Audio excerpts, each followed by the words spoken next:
Chapter 10. Halloween. Harry continues to focus on his lessons the next few days, and also on the mystery of the package from Vault 713. Then, one day while having lunch in the Great Hall, hundreds of owls fly in carrying letters for their owners. Several of the owls are flying in a group, holding a long object in their talons. They fly towards Harry and drop the object onto the table in front of him. The object is long and slim and wrapped in brown paper. It is obviously a broomstick. There is a letter attached to the object.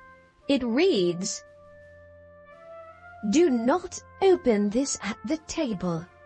It is a Nimbus 2000, and I don't want all the other first-year students to know that you have one, or else they will all want one too. Oliver Wood will meet you on the Quidditch field tonight at 7 o'clock for your first training session. Professor M. McGonagall." Ron and the children nearby all look at the broomstick in amazement. Later that afternoon, Harry opens the package in his room. "A Nimbus 2000, says Ron, who is very jealous because he knows he will only get one of his older brother's broomsticks. "I've never seen one before." The broomstick is beautiful. It is long and thin, and it looks very fast. They all talk excitedly about flying on their broomsticks, and they can't wait to see Harry fly on his. As 7 o'clock approaches, Harry leaves the castle and runs towards the Quidditch field. Inside the stadium, there are rows and rows of seats. The rows of seats go high into the air, so all the spectators can see what is going on during the games. At each end of the field, there are 3 tall poles with round hoops at the top. Harry thinks they look like giant sticks that children use to blow soap bubbles. While he is waiting for Wood to arrive, Harry decides to try out his new broomstick. He gets on and kicks off the ground. What's a feeling! He soars up high into the sky and flies back and forth through the hoops. The broomstick responds perfectly to all his movements. Then Harry hears a shout from below. "Hey, Potter! Come down!" Oliver Wood is there waiting for him. He is carrying a large wooden box. When Harry gets down, Oliver says, "McGonagall was right about you. You are a natural. I'll just teach you the rules tonight. Then you can begin to practice 3 times a week with the team." Quidditch is easy to understand, really. There are 7 players on each side. There are 3 chasers, 1 keeper, 2 beaters, and 1 seeker.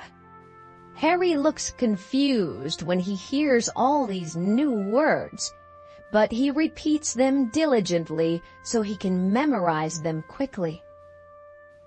Then Wood opens the large box. There are 4 balls of different sizes inside the box. "This ball is called the quaffle," says Wood. "It is made of red leather and is about the size of a normal football. The chasers throw the quaffle to each other and try to throw it through one of the hoops to score a goal. You get 10 points every time the quaffle goes through one of the hoops." That's kind of like basketball, Harry thinks to himself. He understands basketball well enough. Now, the keeper, continues Wood, I'm the keeper for Gryffindor. I have to defend the hoops from the other team's chasers. I make sure no one scores on us. Okay, thinks Harry. The keeper keeps the quaffle from going through the hoops. Got it. What are the other balls for? Asks Harry. I'll show you, says Wood. Here, take this. He gives Harry a small stick, like a short baseball bat. Then he shows Harry two identical balls. They are black and a little smaller than the quaffle. These two balls are called bludgers. Harry notices the bludgers seem to be moving and trying to escape from the box. But there are strong straps that are holding the balls down. Stand back, warns Wood. He unstraps one of the bludgers and it zooms high into the air and then speeds straight at Harry's face. Harry swings the bat to protect himself, and the ball flies away into the air in crazy zigzags. It turns quickly back towards Wood and flies right at his face, but Wood is able to catch it and hold it on the ground. The bludgers, says Wood, having difficulty holding the ball down, fly around and try to knock players off their brooms. The beaters protect the other players from the bludgers. The Weasley twins are the beaters on our team. Harry looks worried. Wood has a bit of difficulty putting the bludger back into the box. Have the bludgers ever killed anyone? Harry asks. There have been a bunch of bruises and a couple of broken noses, but nothing serious at Hogwarts. Last of all is the Seeker. That's you. You don't have to worry about the quaffle or the bludgers. He reaches into the box and takes out the fourth and last ball. It is about the size of a squash ball. It is bright gold and has little wings that are flapping up and down rapidly. This, says Wood, is the golden snitch. It's the most important ball of all. It's hard to catch because it's so fast and difficult to see. It's the Seeker's job, your job, to catch it. Your main objective is to get it before the other team's Seeker does. The team who catches it wins 150 points, and the game only ends when someone catches the snitch. Any questions, Potter? Harry shakes his head no. We won't practice with the snitch yet, says Wood as he puts it back in the box. We'll start with a few of these first. He takes some ordinary golf balls from his pocket. A few moments later, Harry and Wood fly up into the air. Wood throws the golf balls as hard as he can, one at a time, in every direction, so Harry can try to catch them. Harry does not miss a single golf ball. Wood is very excited. They practice until it becomes too dark to see the golf balls. We'll win the Quidditch Cup for sure with you on our team, yells Wood as they descend to the ground. Wood puts the golf balls into his pocket, picks up the box, and they head back to the castle. Harry feels very content. For once in his life, he has discovered something that he is good at. Time passes at Hogwarts. Harry has been so busy with Quidditch practice and classes and homework that he does not realize that he has already been at the school for 2 months. The castle feels more like a home to him than Privet Drive ever did. His lessons are becoming more interesting too, now that he understands the basics. On Halloween Day, all the children in Professor Flitwick's Charms class finally get to practice making objects fly. They are very excited about this opportunity. Everyone except Ron. He has to work with Hermione. They do not seem to get along very well. And Harry has to work with Neville. Harry is a little scared about this partnership. Professor Flitwick warns the children to pronounce the magic words correctly, and he warns them to use the correct movements of their magic wands. If they do not, tragic things might happen. It is very difficult for the children. It is their first time trying this kind of magic, after all. Harry moves his wand back and forth in the air, but he is not able to make his feather move. Neville is so erratic with his movements and words that he sets his feather on fire, and Harry has to put it out with his hat. The day does not begin very well for either of them. Ron is not having much luck either. "Wingardium Leviosa," he shouts, and he waves his wand in a large circle in the air. "You're saying it wrong," says Hermione in an impatient voice. "It's Wingardium Leviosa. You emphasize the ga." "You do it then, if you think you're so smart," says Ron angrily. Hermione rolls up the sleeves of her robes, moves her wand quickly in the air, and says, "Wingardium Leviosa." The feather rises off the table and floats about 1 meter above their heads. All the children cheer for Hermione. Ron is in a bad mood for the rest of the class.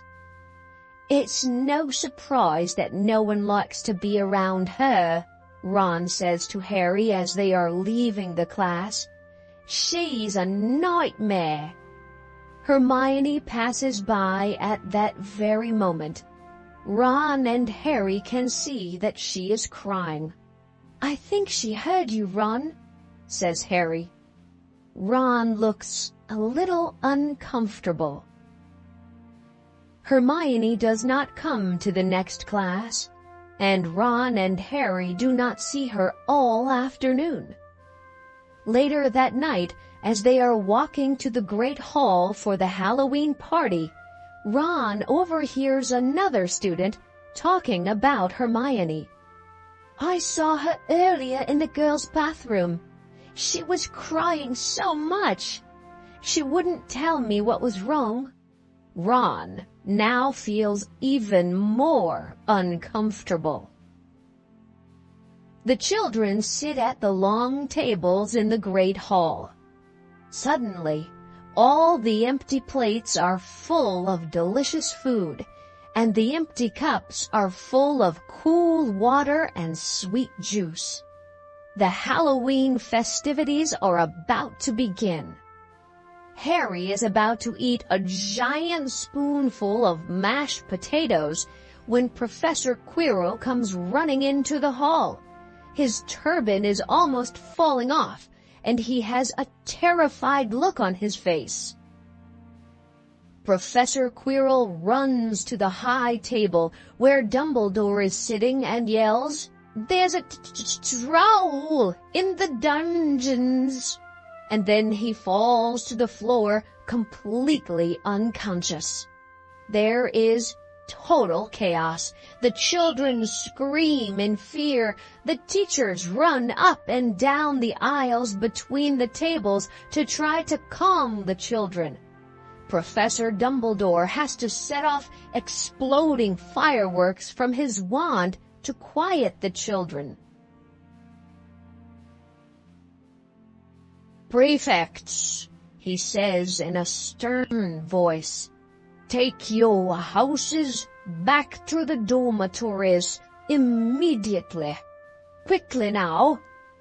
Percy and all the other prefects call their children. "Follow me, stay together, first years. You do not need to be afraid of the troll if you do what I say. Stay behind me now, let's go." Percy moves through the confusion with all the Gryffindor children behind him. "How could a troll get in?" Harry asks as they go up the stairs to the Gryffindor common room. "Don't ask me," answers Ron. "Aren't they supposed to be really stupid? Maybe one of the ghosts let it in." The Gryffindor children pass different groups of children hurrying in all different directions. As they pass through a crowded corridor, Harry suddenly remembers. "Ron! Hermione!" "What about Hermione?" answers Ron. "She's still in the girls' bathroom. She doesn't know about the troll." Ron looks at Harry with shock on his face. He knows what they must do, but he is afraid to do it. "Oh, all right," he says, "but we can't tell Percy. He would turn us into frogs if he found out." Carefully and quietly, Harry and Ron turn around in the chaos and run in the other direction towards the girls' bathroom.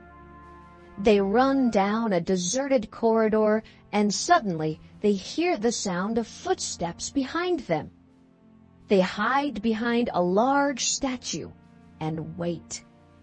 They think it must be Percy, but it is not Percy, it is Snape. He turns down the corridor and disappears around a corner. "What is Snape doing here?" asks Harry. "Why isn't he in the dungeons, helping the other teachers?" As quietly as possible, they follow Snape down the corridor. "He's going to the 3rd floor," says Harry in surprise. Ron suddenly puts a hand on Harry's shoulder, stopping him. "Can you smell something?" Ron asks. Harry sniffs, and he smells a terrible smell. It is a mixture of old socks and dirty toilets.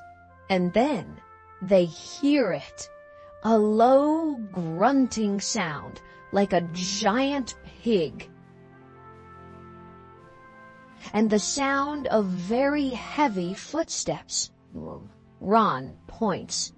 At the end of the corridor, there is something huge moving towards them.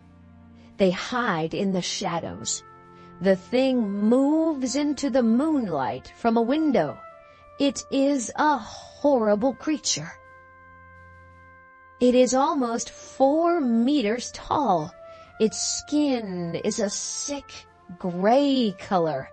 There are lumps all over its body like blisters. It has a small head like a coconut on its shoulders. Its legs are short and as thick as tree trunks. The smell coming from the creature is incredible. It is holding a large wooden club in its long arms. The troll stops next to a doorway and looks inside. Then it slowly enters the room and closes the door behind it. "Oh no!" says Ron. His face is as white as paper.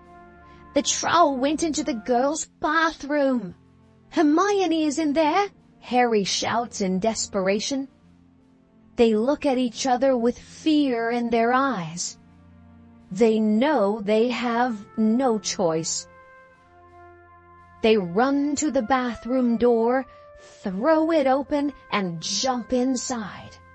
Hermione Granger is on the floor against the opposite wall. The look on her face is complete terror. The troll slowly moves towards her. It breaks all the sinks along the wall with its large club.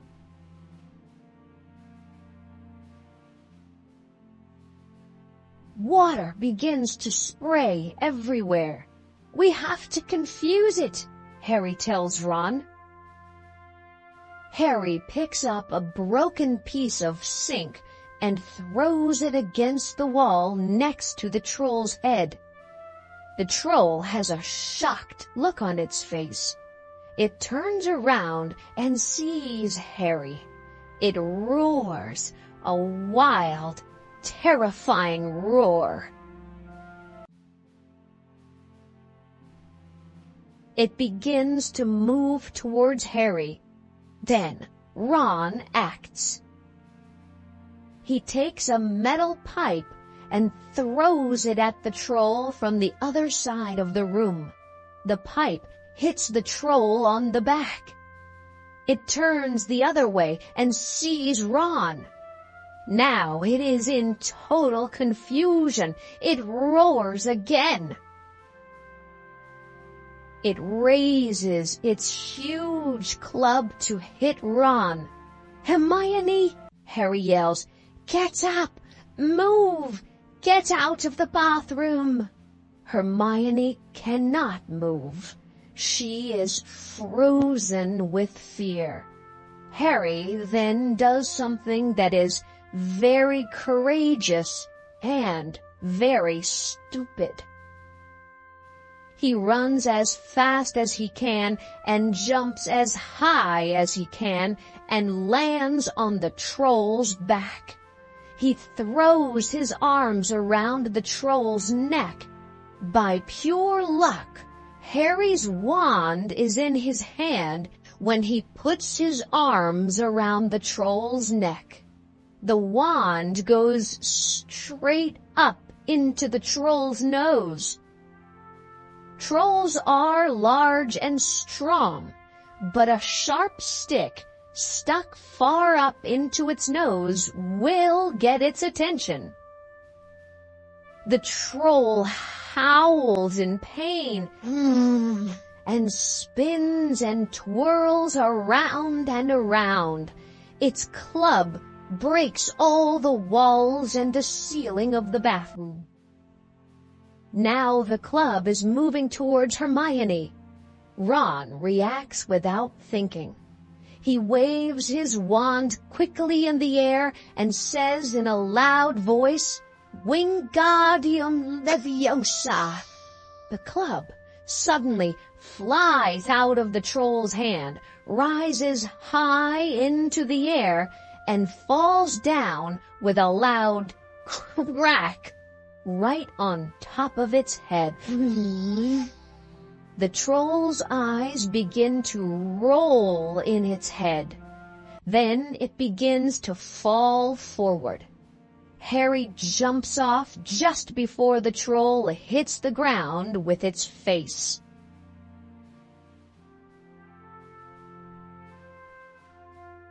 The whole room shakes. Harry is shaking and confused. Ron is standing near the door. His wand is still raised in the air. He cannot believe what he has done.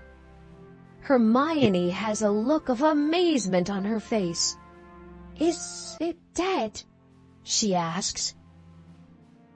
"I don't think so," answers Harry. I think we just knocked it out." Harry takes his wand and pulls it out of the troll's nose. It is covered in disgusting gray slime, like glue. Yuck! Troll boogers! He cleans the wand on the troll's pants. There is a sudden sound from outside the bathroom, and the sound of many footsteps coming towards them. A moment later, Professor McGonagall comes into the bathroom. Behind her is Snape and then Quirrell. Quirrell looks at the troll, turns around, and almost vomits into one of the broken toilets. Professor McGonagall looks at Ron with white anger in her face. Harry thinks there is no way they will win any points for this victory. "What on earth were you thinking of?" asks Professor McGonagall as she looks at Harry and Ron. "Please, Professor McGonagall, they were looking for me." It is Hermione. She finally gets up off the floor. She is still shaking in fear. "I went to look for the troll myself," she continues. "I thought I could defeat it alone." Ron and Harry look at each other in amazement. Hermione is telling an obvious lie to the teacher.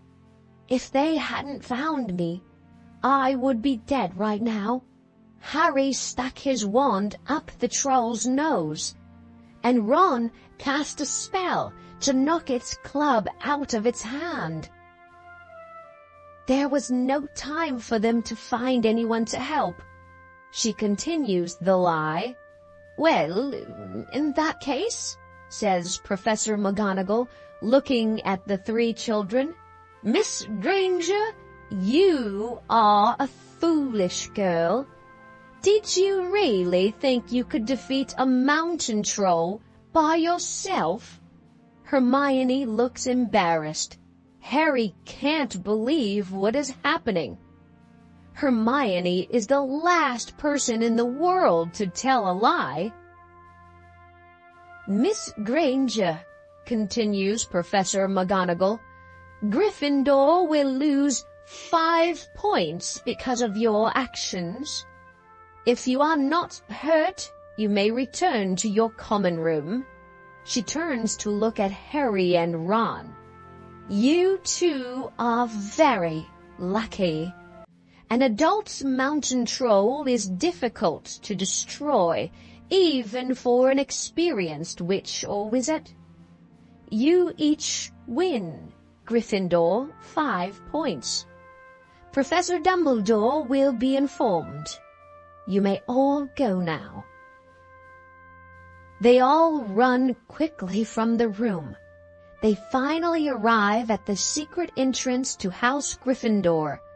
They say the magic words and pass the fat woman in the painting.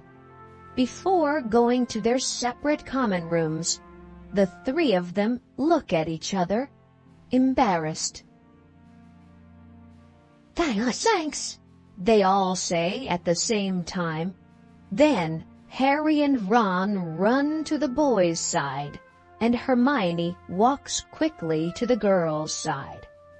From that moment on, the three of them become fast friends, because there are some things that you do that bring you together and make a friendship strong, especially defeating a 4-meter-tall adult mountain troll in a girl's bathroom at Hogwarts.